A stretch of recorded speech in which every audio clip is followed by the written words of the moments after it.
Hey guys, welcome back to my channel. Ngasigi vlog sidi ko, ngasigi video sidi aine he ngahangai nambudo daidi khar different oirani bako. You see, ai Manipur dress set lisine. Ai sigi Manipur dress se akhoi gi imanabi Delhi dagi sida janga kadaba imanabi da aina request toraga haidi magi extra gi weight ka to pay ga toraga ko aigi dress chatlaga Manipur gi lehen manebo ko haidi aina yumdagi su poraktare but also the kahijra aina yumdagi su poraktare aduga Manipur gi dress ti lei budo isada lei haninge bako haidi aisda lei rasu Manipur gi dress ka ti setting of hawe bako adugi mongonda lei halakpane yumdagi pihalakpodo pharak tare haidi yumdagi amuk thanaragani adu mongonda yobudo matamdo yamna shortest oibagi mongonda oina lehalakpane bako haidi randomly phangba mafam adagi dum lohhalakpane haidi mafam Manipur gi suit kana phaja phaja bodo adu karai da Delhi da phangi ai khangde ado aphamba mafam amadai khoi mana bi da ka hangnaraga sigi dress lehalakpane bako ai ki color oiba khar leire e ai yam harawe plus very excited same time haidi Manipur dress aham sainga set paje ko ai gi ne haba da Manipur dress ai leite bako normally ai khoi mama gi leiba dress lawraga phanek setpa seli adagi akhoi gi chiche habdi khoi dadagi nupi to khoi chiche oina kawe anyway magi dress leibadagi aina color phajaba phanek ka lawthoga setpa do adudi tawre aduna tana aigi isagi oina phanek ka leibadi leite bako ado handakti aigi oina lehele London da sangpada imana bi da behla adune bako si dress se ai yamna di lehalakte khara lehalakpodo ai noida ucharake bako ada aham dress ne aina ko karamba pick up to doino karamba set toino khangdabagi ai si oina kano tawre bako si oina khalle bako ado mama da aina dress kamaina se kani khokani hangbada mana side to oina dang phi yalo haye full inganu haye bako aduga phanek so aina match oibo oina khallaga setle bako aduga chandon su thenbadi hai chandon thininge bako ado chandon chaido adu leite chandon di lei ado mathangi video da agi chopstick to tangkai taraga chandon oina thilaga mathangda video nambada yaholake ulake also khoi mama asiki video se ma han oina gi haidi ma ubada ko haidi Manipur dress ka sepaje kaino tawdini ko hamba haidi uboi doini ko ai ma hamba Manipur dress septi se khra in habdi video do oina aina ka sesaraga video sain ka yengbase khoi ma gi almost kind of like a surprise oi boi doini ko da yengase ai ulake aduga maya aigi full view aina setlise kamaina ulo hairagadi ai sai ucharake phane phido side yalo haibagi aisu side yan khre phido aduga haina Not knowing but I really like my traditional dress, yeah. I am harawi having a day like I'm very excited and happy same time. Aduga kaisira adugana shigi kwa mogi piraiba imana bida bihala ko phanek se kwa khoigi mama dagi adagi akhoi kan dagi khoi gi che dagi ka lawraga sepa phanek do aduga different oye mogi piba phanek tudi kwa mayai sida tangkhai ta bido stitch to bido adu oina sorry mayai stitch ta bido adu oina pire ebo ko haidi adaina sel ebo ko masidi full oina kano tawe haba haidi stitch mayai da set mayai da stitch to bido tawde aduna full oina sign la e ai judum phajana ngai Manipur gi manangai gi huru adum le yesan gare adum huru yelaga adum man khare hajik tune haina ting ting Hey man, aina imanabi da bihalakpa dress to haidi phaneka phi khara adagi shawl khara adagi blouse khara so aina select tawe bako adu gido mana pirakpado ai noida ucharake bako phi amamam jingthoaga setpadi chela roige kaino habita matam yam sangani bako sum bit ki photo nambagi adagi plus aina Manipur gi khogi cherauba lakpa gumba imoinu gumba da adugumba occasion da ko setting bagi ai ngonda phanek phi amta leitabagi imanabida kan to halapane bako haidi adugumba tamna setnangai gi haraga bihalapane bako plus ai hajikti haina video ko macam nambani na Manipur ka dress he pato setting e bako haidi mi ju setnai dana ko adu ubda yam setting bagi haina bihalapane bako ado aina ulap ai phi ga phane ka do ucharake bako ai phanek ti phane ani kadang bihale e bako haidi amana yellow ai num kano da set khredana yellow do aduni bako amana ai green color da bihale bako green side sigi color gi sida si kari green haiduna khane hoi si green sida aduga siga panangai ni haraga aina phi da asiga pi hale ba ko aina khaidi combine toraga senangai gi si wena pi hale aina mayam si atang ba kai shuna te ko icham cham ba phi nga tane but koi manipur haiji manipur tena ko se is anything combine tor se ba loi phajai dena ko adugi kaina to bana pi halak pani ba ko se amana si lai re dena ko aina mathangda manipur dagi sa pu matam dadi ai isa na oina phajana khalaga phaja pu salaga ai set ke ba ko adu moi gare phani amana yellow ga phi ga to aina yellow ga si ga pare ba ko plus atopa sigi yellow phani ga pana ngai gine haraga aina sigi phi se sizu bi hel e ba ko haziki phi se siga dum mana e ba ko da sina golden chatlaga sina silver da chat pani ba ko sina light kind cream juna te daga tai yellow oina kaini yamna cream color yamna sober oiba color ne simple oibne ko sizu bi hel e duga ai di like khoyam bada ko phi se pa yamna ngaujai ko ngai di kano ko shawl ka in ba adu mo yam pam jai adu gi amana ko like khoyam bada su in ba yana nga haraga sigi sam sam ba phi se sizu bi hel e ba ko si se hana si ma yawai dana ko aduga ai gi shawl gi collection am utar ai shawl collect budi yam pam me ba ko shawl amani khatani ai ani khatani imara bi bi helak pa tai ngai di ai hana dagi shawl khara chu lai je ba ko adu ulakhe ba ko amana shawl da sigi pink se ba ko pink ne yamna simple oiba phi ne se haidi ko simple oiba yam pae plus yamna acho ba na te ba ko khoi ma hoi ka da yan ba shawl du dia ta cho ba ya le ba ko adu makti na tre yamna adagi adu da na te haidi manipur gi dress hepa da na tana aina sida ma pan ga ba tho ju thaba kuma chala ju suguma shawl di ngak ta ga yela chapa adagi skirt kuma chela ju ko suguma shawl go inga kuma tam ni gan ba ta phajai ba ko adugi sima si di khoi ma na bi da pela ko ne ba ko sima khang de ai ango boda cream color da yam ngau bunu pi ne manipur gi dress la di ko ada ko manipur ji bu khara ing tap sar ga na phajai da na ko adugi amana si je khang do ro gi ai photo bottle but ai ne loin open to ro ga yeng khar ba nga sani ba ko ada amana si do si yam na phajai yam na phi de yam na so sai ga yam na ngai strength hai ngai ado mathangi serap ai da phune lai ula ka dor nga tani aduna noina open tor utho gradi amu sa sione ule ba kana ko ai hai se kariya ai su gyan ta da ya wi ko marak ta but ya ai ne soi gi ba ngang ba da soi ba ya su mai mayam na ngak piu ado so ya tu si phi si ma lai re aduga shawl da ko si ma di ting thok la angang ba se ai na pi lu hum da sigum ba shawl pu thoki ba ko atun ai na so ai gi pam ba gi ne khamra lu hong mi da na da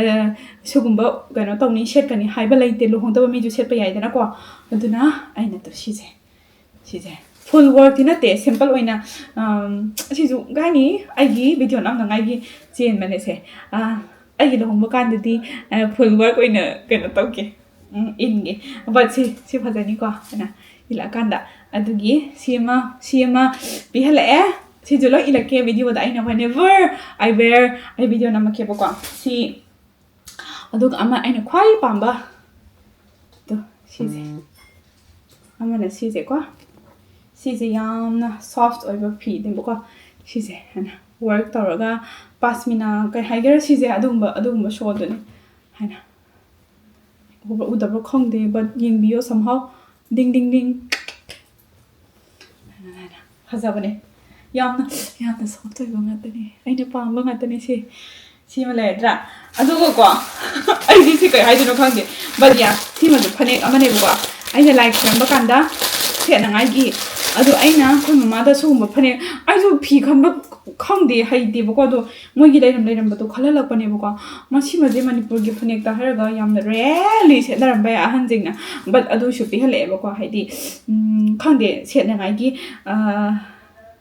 ꯍꯣꯏ ꯑꯩꯈꯣꯏ ꯃꯃꯥꯅ ꯑꯉꯧꯕ ꯐꯅꯦꯛꯀ ꯑꯗꯨꯒꯨꯝꯕꯗꯤ ꯁꯦꯠꯀꯅꯨ ꯍꯥꯏꯕ ꯃꯁꯤꯁꯦ ꯑꯉꯧꯕꯗꯤ ꯅꯠꯇꯦ cream ꯀꯂꯔꯅꯦ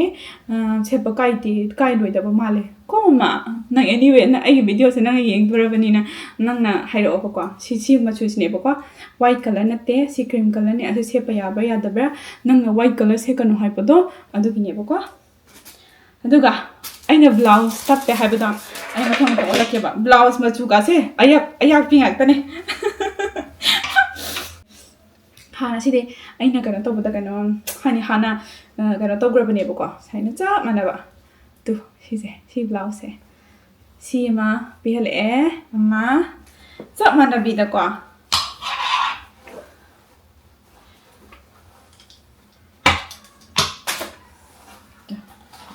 ꯁꯥꯏꯅ ꯎꯠꯄꯁꯦ ꯌꯥꯝ ꯐꯖꯗꯦ ꯍꯥꯏꯅ ꯄꯨꯈꯠꯂꯒ ꯎꯠꯄꯁꯦ ꯉꯥꯏꯈꯣꯀꯣ ꯂꯣꯏꯅ ꯀꯣꯔꯤꯡ ꯀꯔꯝ ꯇꯧꯈ꯭ꯔꯦ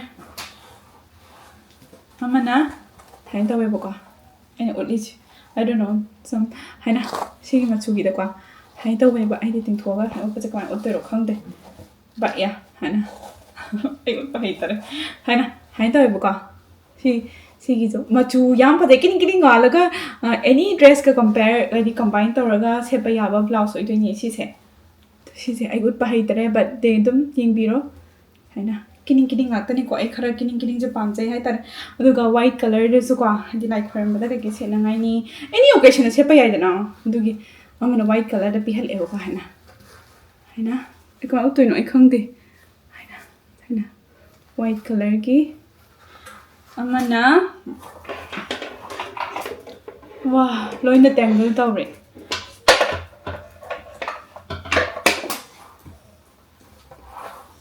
ꯑꯃꯅ ꯌꯦꯜꯂꯣꯗ ꯍꯥꯏꯅ ꯌꯦꯜꯂꯣꯁꯦ ꯍꯥꯏꯅ ꯁꯤ ꯍꯥꯏꯅ ꯇꯧꯔ ꯁꯦꯠꯂꯒ ꯐꯤ ꯏꯜꯂꯗꯤ ꯐꯖꯒꯗꯕꯅꯤꯀꯣ ꯑꯗꯨꯅ ꯐꯖꯅ ꯁꯦꯠ ꯑꯞ ꯇꯧꯔꯀꯥꯟꯗ ꯑꯣꯏꯅ ꯁꯦꯠꯀꯦꯕꯀꯣ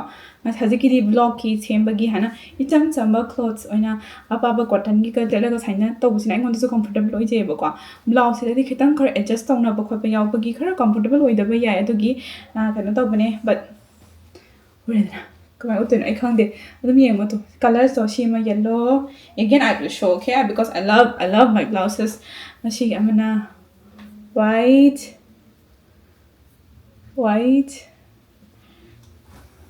ꯑꯃꯅ kining black ꯑꯃꯅ blouse ꯀꯣ ꯁꯥꯏꯅ black colorꯒꯤ ꯁꯤ ꯐꯖꯕꯅꯦ ꯑꯩ ꯎꯠꯄ ꯍꯩꯇꯦ anyway ꯑꯩꯅ ꯌꯨꯝꯗ most of the time ꯊꯣꯛꯄ ꯃꯇꯝꯗꯀꯣ ꯑꯩꯒꯤ ꯐꯅꯦꯛ ꯂꯩꯖꯗꯕꯩ ꯅꯠꯇꯦ ꯀꯩ ꯍꯥꯏꯁꯤꯔꯥ ꯑꯩꯒꯤ ꯑꯣꯏꯅ ꯏꯁꯥꯒꯤ ꯑꯣꯏꯅ ꯂꯩꯇꯕꯒꯤ ꯃꯃꯥꯒꯤ ꯅꯠꯇ꯭ꯔꯒ ꯑꯩꯈꯣꯏ ꯆꯦꯆꯦꯒꯤ ꯑꯩ ꯏꯅꯥꯎꯄꯤꯒꯤꯒ ꯁꯦꯠꯂꯒ ꯑꯗꯨꯝ ꯗꯤ ꯑꯦꯅꯤ ꯎꯁꯣꯞꯀꯨꯝꯕ ꯇꯧꯔꯁꯨ ꯑꯩ ꯌꯥꯝꯅ ꯌꯥꯎꯒꯜꯂꯦꯕꯀꯣ ꯑꯗꯨꯃꯥꯏꯅ this is the first time ꯑꯩꯒꯤ ꯑꯣꯏꯅ ꯐꯅꯦꯛ ꯂꯩꯖꯕ ꯑꯗꯩ ꯑꯩꯅ ꯏꯁꯥꯅ ꯑꯣꯏꯅ ꯐꯤꯒ ꯂꯩꯖꯕꯁꯦ ꯑꯍꯥꯟꯕꯅꯦꯕꯀോ so mama anyway you're going to watch this video ꯅꯪꯅ ꯎꯗꯣꯏ ꯃꯇꯝꯗ ꯎꯗꯣꯔꯕꯅꯤ ꯅꯪꯅ ꯍꯥꯟꯅ ꯌꯦꯡꯗꯣꯔꯕꯅꯤ ꯚꯤꯗꯤꯑꯣꯁꯦ ꯑꯗꯨꯅ ꯅꯪꯁꯤ ꯌꯥꯎꯅ ꯀꯃꯦꯟ ꯄꯤꯕꯤꯔꯝꯃꯣ ꯑꯗꯨꯒ ꯃꯌꯥꯝ ꯑꯩꯒꯤ ꯚꯤꯗꯤꯑꯣ ꯇꯣꯏꯅ ꯌꯦꯡꯕꯤꯕ ꯑꯉꯥꯡ ꯈꯔꯁꯨ ꯌꯥꯎꯋꯦ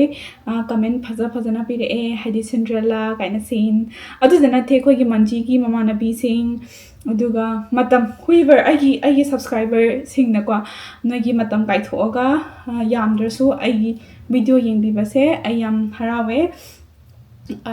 ꯅꯣꯏꯒꯤ ꯀꯃꯦꯟ ꯑꯐꯕ ꯄꯤꯔꯛꯑꯦ ꯅꯣꯏꯒꯤ ꯃꯇꯝ ꯀꯥꯏꯊꯣꯛꯑꯒ ꯑꯩꯒꯤ video ꯌꯦꯡꯕꯤꯕꯒꯤ thank you so much ꯑꯗꯨ ꯃꯌꯥꯝ ꯚꯤꯗꯤꯑꯣꯁꯦ ꯑꯗꯨꯝ ꯂꯣꯏꯁꯟꯕ ꯑꯣꯏꯅꯀꯣ ꯚꯤꯗꯤꯑꯣ ꯍꯣꯏ ꯑꯗꯨ ꯃꯌꯥꯝ ꯑꯩ ꯀꯥꯏꯗꯅꯣ ꯑꯩ ꯈꯪꯗꯦ sometimes I am so confused ꯑꯩ ꯀꯩ ꯍꯥꯏꯗꯣꯏꯅೋ ꯍꯥꯏꯕꯀꯣ ꯍꯥꯏꯗꯤ ꯍꯥꯏꯗꯣꯛꯅꯤꯡꯉꯒ ꯃꯅꯨꯡꯗꯒꯤ ꯀꯩ ꯍꯥꯏꯗꯣꯏꯅೋ ꯈꯪꯗꯕꯗꯣ ꯑꯗꯨ ꯌꯥꯝ ꯌꯥꯎꯋꯦꯕꯀꯣ ꯑꯗꯣ ꯑꯩꯅ ꯍꯥꯏꯅꯤꯡꯉꯤꯁꯦ ꯈꯪꯕ꯭ꯔꯥ ꯍꯣꯏ ꯑꯩꯅ ꯁꯤꯗ ꯅꯝꯃꯤꯕ ꯚꯤꯗꯤꯑꯣꯗ ꯑꯩꯅ ꯁꯤꯒꯥꯁꯦ ꯉꯍꯥꯟꯗ ꯂꯩꯔꯨꯕꯅꯦ ꯑꯩꯒꯤ ꯃꯅꯤꯄꯨꯔꯒꯤ ꯗ꯭ꯔꯦꯁ ꯂꯥꯛꯀꯅꯤ ꯍꯥꯏꯕꯒꯤ ꯉꯍꯥꯟꯗꯪ ꯂꯩꯔꯨꯕꯅꯦꯕꯀꯣ ꯑꯩ ꯁꯤꯒ ꯃꯦꯠꯆ ꯑꯣꯏꯕ ꯑꯣꯏꯗꯕ꯭ꯔꯥ ꯑꯩ ꯀꯩꯁꯨ ꯈꯪꯗꯦ ꯁꯅꯥ ꯑꯁꯥꯡꯕ ꯑꯩꯒꯤ ꯂꯩꯇꯦꯕꯀꯣ ꯑꯗꯨꯒꯤ ꯆꯠꯂꯒ ꯊꯦꯡꯅꯕꯗꯣ ꯈꯔ ꯐꯖꯩ ꯍꯥꯏꯕ ꯈꯟꯕꯗꯣ ꯐꯖꯩ ꯍꯥꯏꯅ ꯈꯟꯕꯗோ ꯑꯗꯨ ꯑꯣꯏꯅ ꯁꯦꯂꯦꯛ ꯇꯧꯔꯒ ꯁꯤꯕꯅꯦ ꯐꯖꯗꯕ꯭ꯔꯗꯤ ꯈꯪꯗꯦ ꯇꯤꯡ ꯑꯗꯨ ꯑꯩꯒꯤ ꯂꯩꯇꯦ ꯃꯊꯪꯗꯩꯗꯤ ꯑꯩꯅ ꯍꯥꯏꯕꯗꯣ ꯃꯅꯤꯄꯨꯔꯗ ꯊꯣꯛꯄ ꯃꯇꯝꯗ ꯆꯥꯅꯕ ꯑꯗꯨꯒ ꯍꯥꯏꯗꯤ ꯁꯤꯕ ꯌꯥꯕ ꯉꯛꯇ ꯀꯔꯤ ꯑꯗꯨꯒꯨꯝꯕꯗꯣ ꯑꯩ ꯂꯧꯔꯛꯀꯦꯕꯀꯣ ꯑꯗꯣ ꯃꯌꯥꯝ ꯌꯥꯝꯅꯁꯨ ꯚꯤꯗꯤꯑꯣꯁꯦ ꯁꯥꯡꯅ ꯅꯝꯃꯔꯣꯏꯒꯦ ꯑꯩꯒꯤ ꯚꯤꯗꯤꯑꯣꯁꯦ ꯄꯥꯝꯕꯤꯕ ꯌꯥꯎꯔꯒꯗꯤ ꯂꯥꯏꯛꯁꯨ ꯇꯧꯕꯤꯔꯝꯃꯣ ꯁꯦꯌꯔꯁꯨ ꯇꯧꯕꯤꯔꯝꯃꯣ ꯁꯕꯁꯀ꯭ꯔꯥꯏꯕꯁꯨ ꯇꯧꯕꯤꯔꯝꯃꯣ ꯚꯤꯗꯤꯑꯣꯁꯦ ꯌꯥꯝ ꯍꯩꯅ ꯑꯗꯒꯤ ꯌꯥꯝꯅ ꯌꯥꯝꯅ ꯍꯩꯅ ꯅꯝꯕ ꯅꯠꯇꯦ ꯕꯠ ꯃꯅꯤꯄꯨꯔꯒꯤ ꯑꯩꯅ ꯁꯨꯃꯥꯏꯅ ꯗ꯭ꯔꯦꯁ ꯐꯪꯕꯁꯤꯗꯀꯣ ꯌꯥꯝꯅ ꯎꯠꯆꯅꯤꯡꯕꯒꯤ ꯌꯥꯝ ꯍꯔꯥꯎꯅ ꯁꯤ ꯚꯤꯗꯤꯑꯣꯁꯦ ꯅꯝꯕꯅꯦ ꯑꯗꯣ ꯍꯥꯏꯗꯤꯀꯣ ꯍꯧꯖꯤꯛꯇꯤꯀꯣ ꯃꯌꯥꯝ ꯍꯥꯏꯗꯤ ꯃꯄꯥꯟꯗ ꯑꯩꯅ ꯍꯥꯟꯅ ꯗꯦꯜꯂꯤꯗ ꯀꯩꯀꯩ ꯂꯩꯔꯤꯀꯥꯟꯗꯗꯤ ꯌꯥꯝꯅ ꯚꯦꯂꯨ ꯈꯪꯗꯦ ꯕꯠ ꯍꯧꯖꯤꯛ ꯑꯩꯅ ꯂꯟꯗꯟꯒꯨꯝꯕꯗ ꯍꯧꯖꯤꯛ ꯋꯦꯔ ꯑꯥꯏ ꯑꯦꯝ ꯅꯥꯎ ꯁꯤꯗꯗꯤꯀꯣ ꯍꯥꯏꯗꯤ ꯃꯅꯤꯄꯨꯔꯒꯤ ꯗ꯭ꯔꯦꯁꯀꯥꯇꯣ ꯌꯥꯝ ꯁꯦꯠꯅꯤꯡꯕ ꯐꯥꯎꯋꯦꯕꯀꯣ ꯍꯧꯖꯤꯛꯇꯤ ꯃꯅꯤꯄꯨꯔ ꯗ꯭ꯔꯦꯁ ꯁꯦꯠꯅꯤꯡꯕ ꯏꯁꯥꯒꯤ ꯀꯥꯏꯅꯤ ꯀꯃꯥꯏꯅꯒ ꯇꯧꯔꯒ ꯃꯅꯤꯄꯨꯔ ꯗ꯭ꯔꯦꯁꯁꯦ ꯂꯣꯏ ꯐꯖꯩꯗꯅꯀꯣ ꯃꯤ ꯃꯌꯥꯝ ꯁꯦꯠꯇꯣꯛꯅꯔꯛꯄꯗꯁꯨ ꯂꯣꯏꯅ ꯐꯖꯩꯗꯅ ꯑꯗꯨꯒꯤ ꯌꯥꯝꯅ ꯁꯦꯠꯅꯤꯡꯉꯦ ꯃꯅꯤꯄꯨꯔꯁꯦ ꯌꯥꯝ ꯅꯨꯡꯁꯤꯌꯦ ꯑꯗꯣ ꯑꯗꯨꯒꯤ ꯆꯤꯟꯖꯥꯛꯇꯕꯨ ꯑꯣꯏꯔꯦ ꯆꯤꯟꯖꯥꯛꯇꯕꯨ ꯑꯣꯏꯔꯣ ꯑꯗꯨ ꯀꯩꯅꯣ ꯑꯦꯅꯤꯊꯤꯡ ꯋꯥꯠꯑꯦꯚꯔ ꯏꯠ ꯏꯁ ꯆꯤꯟꯖꯥꯛꯇꯁꯨꯀꯣ ꯍꯥꯏꯗꯤ ꯏꯔꯣꯟꯕꯒ ꯄꯦꯟꯅ ꯆꯥꯔꯀꯥꯟꯗ ꯄꯨꯛ ꯌꯥꯝ ꯊꯟꯖꯟꯕꯤ ꯑꯗꯨꯒ ꯑꯗꯨꯃꯥꯏꯅ ꯇꯧꯕ ꯃꯤꯅꯦꯕꯀꯣ ꯑꯗꯨꯅ wherever it is ꯑꯩꯈꯣꯏ ꯃꯅꯤꯄꯨꯔꯒꯤ something related to Manipur is really good and I'm so happy that ꯑꯩ ꯃꯅꯤꯄꯨꯔꯗꯩꯅꯤ ꯍꯥꯏꯕꯀꯣ also mama ꯑꯩꯈꯣꯏ ꯃꯃꯥꯗꯤꯀꯣ ꯑꯩꯉꯣꯟꯗꯀꯣ ꯅꯪ ꯃꯅꯤꯄꯨꯔ ꯃꯆꯥ ꯑꯣꯏꯔꯒ ꯃꯅꯤꯄꯨꯔꯒꯤ ꯃꯔꯝꯗ ꯑꯗꯨ ꯍꯥꯏꯗꯦ ꯈꯣꯠꯇꯦ ꯀꯥꯏꯅꯁꯨ ꯍꯥꯏꯕꯅꯦꯕꯀꯣ ꯑꯗꯨꯃꯥꯏꯅ ꯀꯩꯁꯨ ꯅꯠꯇꯦ ꯑꯩꯁꯨ ꯃꯅꯤꯄꯨꯔ ꯌꯥꯝꯅ ꯅꯨꯡꯁꯤꯌꯦ ꯑꯩꯒꯤ ꯃꯃꯥ ꯕꯕꯥ ꯑꯩꯒꯤ ꯏꯃꯨꯡ ꯃꯅꯨꯡ ꯑꯩꯅ ꯌꯥꯝꯅ ꯀ꯭ꯂꯣꯁ ꯑꯣꯏꯅ ꯈꯟꯖꯕ ꯑꯩ ꯂꯣꯏ ꯃꯅꯤꯄꯨꯔꯗ ꯂꯩꯕꯅꯤꯅ of course I love Manipur ꯑꯩꯈꯣꯏ ꯃꯃꯥꯅ ꯑꯩꯉꯣꯟꯗ ꯆꯩꯔꯛꯄ ꯌꯥꯎꯋꯦꯕꯀꯣ ꯍꯥꯏꯗꯤ ꯅꯪꯕꯨ ꯃꯅꯤꯄꯨꯔꯒꯤ ꯗ꯭ꯔꯦꯁꯀ ꯄꯥꯝꯗ꯭ꯔꯣ ꯈꯣꯠꯇ꯭ꯔꯣ ꯀꯥꯏꯅ ꯈꯟꯕ꯭ꯔꯥ ꯑꯗꯨꯃꯥꯏꯅ ꯀꯩꯁꯨ ꯅꯠꯇꯦ ꯑꯩ ꯃꯅꯤꯄꯨꯔ ꯗ꯭ꯔꯦꯁ ꯌꯥꯝ ꯄꯥꯝꯃꯤ ꯑꯩ ꯆꯤꯟꯖꯥꯛꯇꯨꯁꯨ ꯋꯦꯔꯦꯚꯔ ꯀꯝꯄꯦꯌꯔ ꯐꯨꯗ ꯁꯤꯗ ꯆꯥꯕꯒ ꯃꯅꯤꯄꯨꯔꯒꯤꯒ ꯏꯟꯖꯥꯡ ꯀꯝꯄꯦꯌꯔ ꯇꯧꯔꯁꯨ because I M from Manipur ꯑꯩꯒꯤ ꯆꯤꯟꯖꯥꯛꯇꯁꯨ ꯃꯅꯤꯄꯨꯔꯒꯤ ꯀꯩꯀꯩ ꯆꯥꯖꯔꯒꯅ ꯄꯨꯛ ꯄꯦꯟꯅ ꯆꯥꯔꯒ ꯇꯨꯝꯖꯔꯤꯕ ꯃꯤꯅꯤꯀꯣ ꯑꯗꯨꯅꯤ ꯁꯣ ꯃꯌꯥꯝ ꯑꯩꯒꯤ ꯀꯩꯅꯣ ꯌꯥꯝ ꯉꯥꯡꯈ꯭ꯔꯦ ꯒ꯭ꯌꯥꯟ ꯇꯥꯕꯉꯩ ꯈꯔ ꯂꯧꯁꯤꯟꯕꯤꯔꯣ ꯒ꯭ꯌꯥꯟ ꯇꯥꯗ꯭ꯔꯁꯨ ꯈꯔ ꯑꯗꯨꯝ ꯇ꯭ꯔꯥꯏ ꯇꯧꯔꯒ ꯂꯧꯁꯤꯟꯕꯤꯔꯣ ꯑꯩꯒꯤ ꯚꯤꯗꯤꯑꯣꯁꯤꯗ ꯂꯣꯏꯁꯤꯜꯂꯒꯦꯕꯀꯣ once again thank you everybody for watching my channel ꯑꯩꯒꯤ ꯚꯤꯗꯤꯑꯣ ꯔꯤꯒꯨꯂꯔꯂꯤ ꯑꯣꯏꯅ ꯋꯥꯆ ꯇꯧꯔꯒ ꯒꯨꯗ ꯀꯃꯦꯟ ꯄꯤꯕꯤꯔꯛꯄꯒꯤ ꯊꯥꯒꯠꯆꯔꯤ ꯂꯣꯏꯁꯤꯜꯂꯒꯦ ꯃꯌꯥꯝꯁꯤꯗ ꯕꯥꯏ ꯕꯥꯏ ꯈꯨꯔꯨꯝꯖꯔꯤ